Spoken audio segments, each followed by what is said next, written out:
Hi there. I have not been on for a little bit. I keep getting interrupted. Everybody's home. I have been on. I actually need my pillow. Okay. I have been on my own self quarantine for a few weeks now because after I got back from the Air Force tour, Air Force band tour, I had one gig on the 7th, and then that was my last gig because all my weddings got canceled. And other than going and getting a haircut last week, I've been at home for 3 weeks. And my family is now home too. But oh yeah, we took a trip to get my stepson back from college. But I haven't been out of the house, and it's really I can feel it now. So I probably need to go walk or something. Our city is now on lockdown, but uh, anyway, it's affecting me. I will say. I can tell I'm getting cabin fever and all that. And also, it's hard for me to do videos because I'm continually interrupted. um, anyway, I have been just groping in the dark here. As much as I want to say something. And this is gonna be really scary. This is maybe one of my worst messages ever. But someone said on my wall, oh, I wish I could be like more spiritual like you and Chelsea Bedell and these people who are always encouraging and thinking about the Lord and everything. And I just told them, look, no one is any more spiritual than anybody else. I struggle every day with the flesh more than I uh, would like to admit, with coldness, with numbness, with distraction.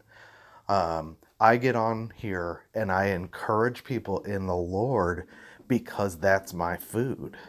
Everybody has a way to be encouraged in the Lord. My way, the way that works the most, is for me to teach. That's when my spirit is most engaged, and I do it for my own salvation. But that does not mean, and to benefit the hearers, but that does not mean that I'm more spiritual or anything.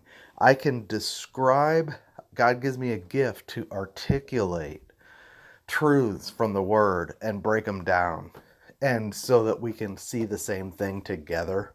But that doesn't mean I'm more spiritual or more in the Spirit or have learned something more. There is nothing to learn. There's only one thing to learn, which is to present yourself as one who is alive from the dead to God. You are faithless. You are weak. You are surrounded by your own foolishness and the consequences of your mistakes and your life and your lot in life that is what it is. And you respond to it the way you respond. And sometimes you don't like the way you responded to it. What can you do? You come to the Lord and you thank Him for the blood, and you thank Him that your life is not determined by your past, but by His grace.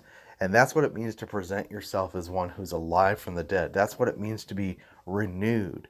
To be renewed means I receive fresh grace today from the Lord, and I forget that which lies behind. I'm not going to be tethered to my past and my mistakes and my flesh and hereditary this and that. My life and my lot is in the Lord's hand. That's it. And none of us are good at doing that because our flesh will never learn how.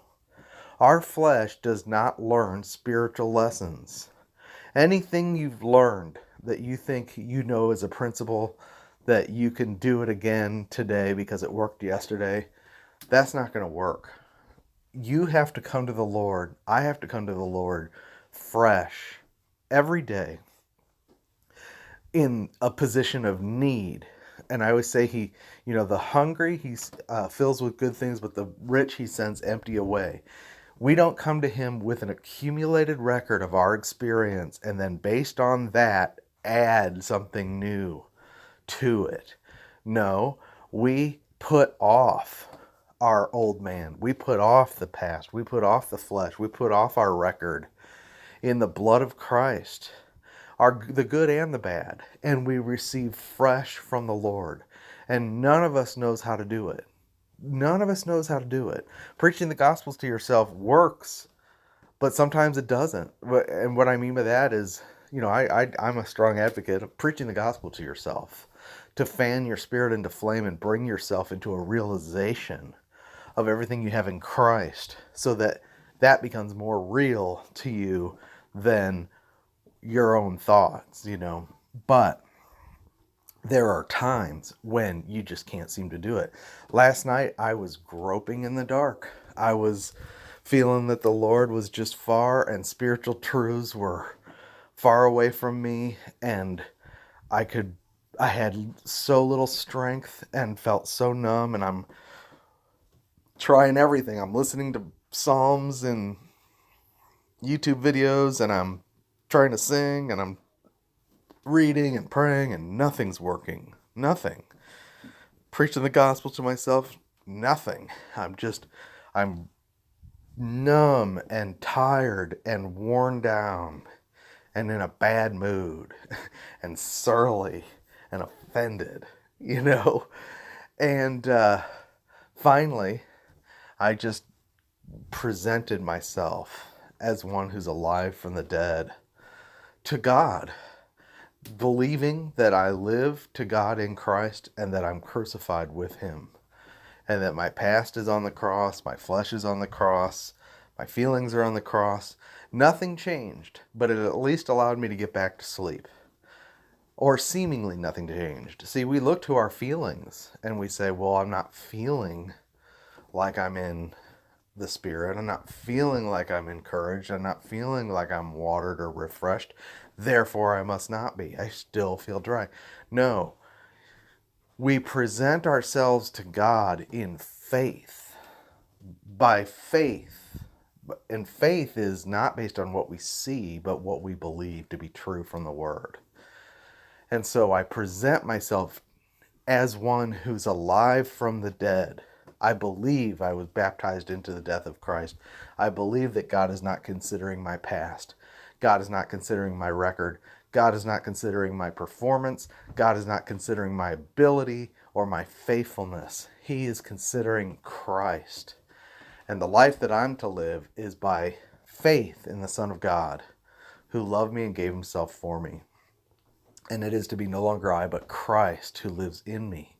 And we want that to be a feeling. We want that to be a certain kind of spirituality or some kind of thing. But really, in the last message I reposted from Romans 8, the end of it, if you get to it, goes into this pretty well, that it is an unconscious, normal human experience. When Christ is manifested in you, you're not so conscious of it because you're not looking at yourself and your performance anymore.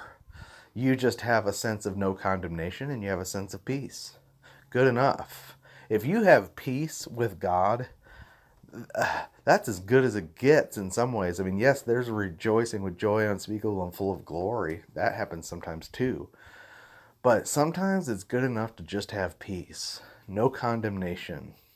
That is the law of the Spirit of life operating in you to free you from the flesh and its introspection.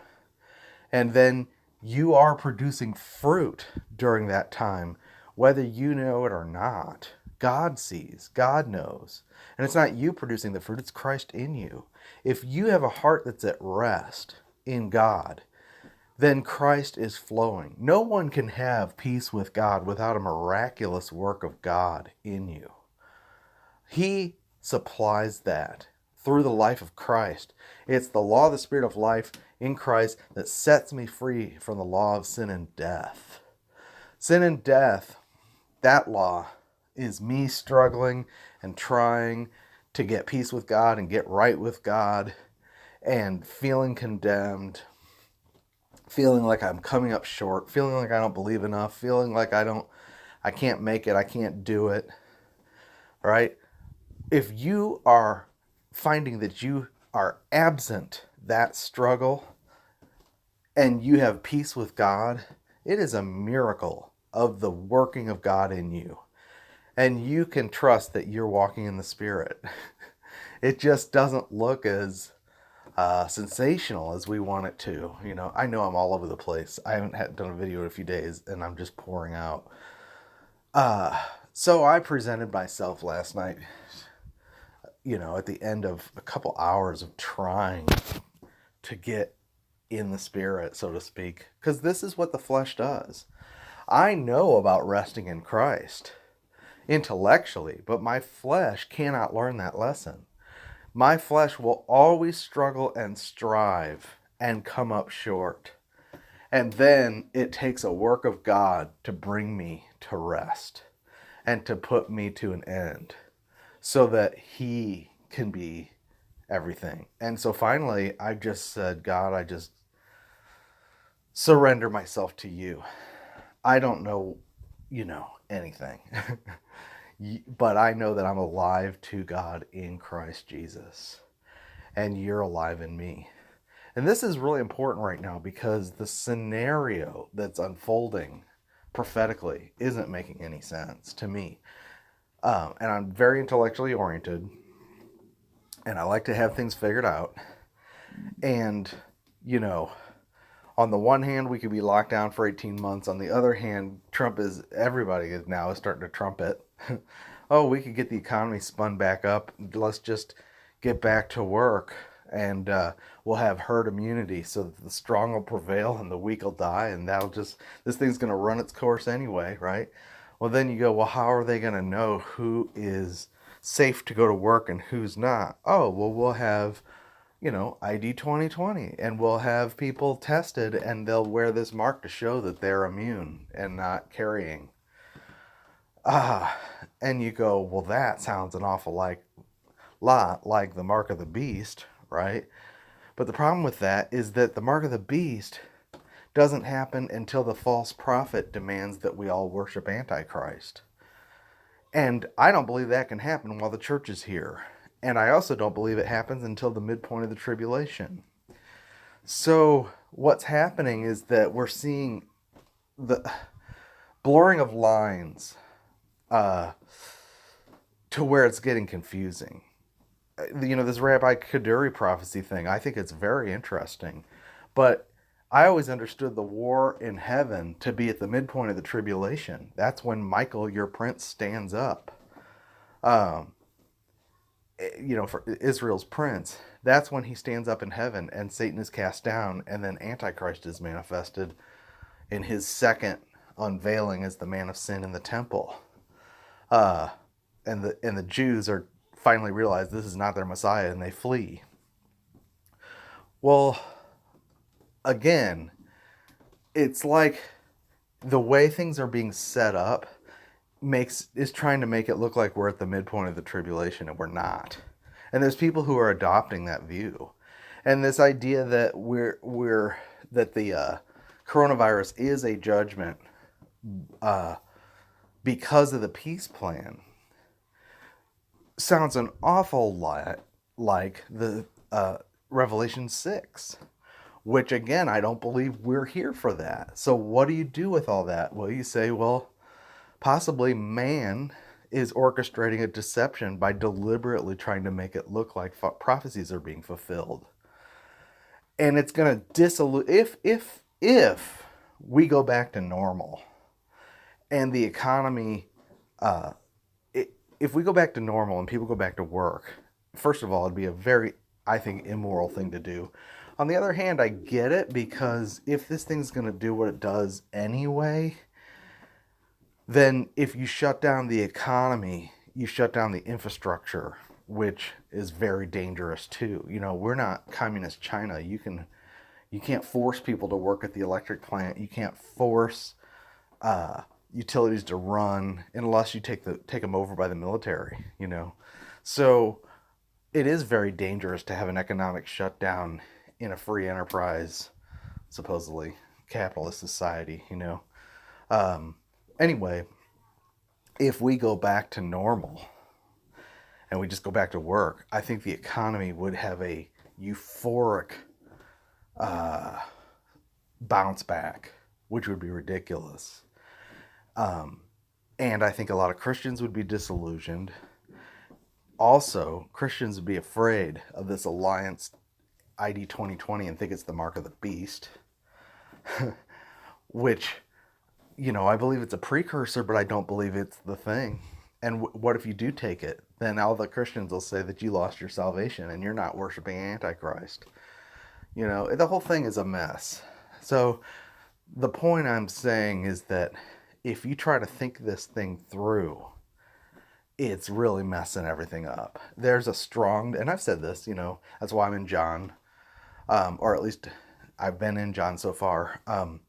But the strong delusion is so strong that you can't think your way through it. This is not something that we can predict the outcome, nor do we really know where we are. I mean, my head is spinning, honestly. What can I say? Here's what I know. I know I'm in the church. I know I'm in the church age. I know that I'm in Christ. And I know I'm alive to God in Christ. And he told me that I was crucified with him, and I should set my mind on those things which are above and not on the earth beneath. My life is hid with Christ in God. When Christ is manifested, he's my life. Then I'll be manifested with him in glory. I don't know what twists and turns we're going to see before we're out of here. I'd love to say we're out of here real soon. I hope so. But things are weird. Things are definitely weird, and I can't make head or tail of it, really. And so as I do try, I get lost. I get lost in it all, and then I'm just completely spinning out of control, emotionally and mentally. So we have to turn away from it and not touch it, and I don't know how to do that, to be honest. That's where I need my high priest. He knows I'm in company with weaknesses. He knows my infirmities. He's touched with the feeling of those, and he responds by interceding. He is my life, and he is faithful when I'm faithless. He cannot deny himself, and he's put his life in me. And his life will have to respond to all this, because I don't know how. I really don't. I don't know how. I can't teach you anything other than present yourself to him and believe that Christ is in you and that his life will see you through. His life is what's going to raise you up, and his life is what will give you peace now. Really, the only thing we need to know is immediately Christ is my life. He's my life. How do I have that life? Well, I just present myself to him as one who's alive from the dead. I reckon myself dead, and I say, Lord, you be my life. You be my peace. You be my faith. You be in me the clarity and the wisdom and the understanding, because I'm lost, and it's okay to be lost. We don't have to be clear. We are not required to be clear. We are required to believe in Jesus Christ. And he said, who's blind but my servant? Close your eyes, to the world. I don't know how to do that. We can't.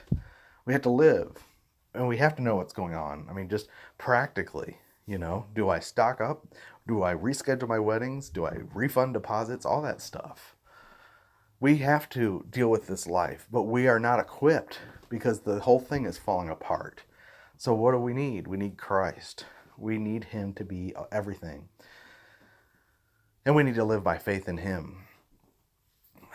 I'm going to listen to this back. I don't know if this is helpful at all,